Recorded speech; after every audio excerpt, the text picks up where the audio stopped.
Ayan, shoutout po sa ating lahat, Team Edsi. So, ang topic po natin ay, naku, madami nang nakakapansin. Simulat nung una pa lamang po ay, syempre, napapansin na po nila yan kay Viancy. Pero, yan po talaga yung personality po niya. Siya yan eh.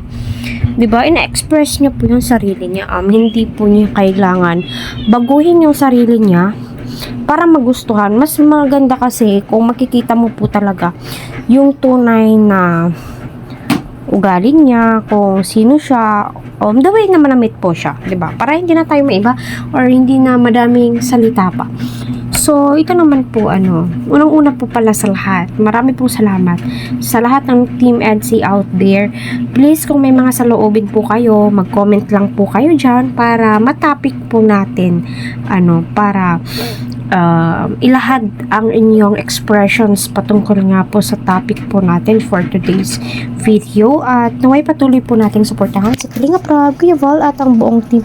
Please wag po natin skip ang kanilang ads. Para sa ganun, ay syempre marami pa pong kababayan po natin ang kanilang malingap kasi yun naman po talaga yung importante sa lahat at yun po yung advocacy po nila. So, yan, madami ang nakakapansin na si Beyonce nga daw po ay fitted na pong, mas pinaka-fitted na po yung mga sinusuot niya. Simula't-simula, para sa akin, ganyan naman po talaga manamit si Beyonce. Di po niya dapat baguhin yung sarili niya para magustuhan po ng iba. Para sa akin lang po, And then, patungkol naman din po na napapadami na daw po yung friends po niya. Siguro ganyan po talaga si Beyonce. Na may mga kaibigan siya. At least, di naman po yung batang walang pakialam. Nakikinig naman po siya kung ano po yung mga advices sa kanya. Yun naman po yung pinaka-importante. At syempre, hindi po niya napapabayaan ang kanyang sarili. And syempre, andyan pa rin siya at nakafocus pa rin po siya sa kalingap at sa kanyang pag-aaral. Yun naman po yung pinaka-the best sa lahat.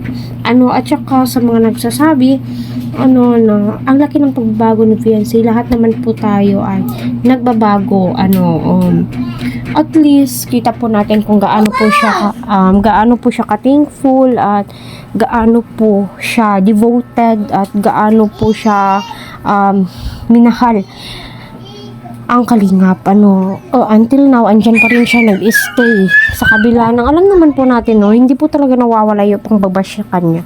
Pero until now, andyan po siya, hindi po siya nagpapatinag nino man, di ba?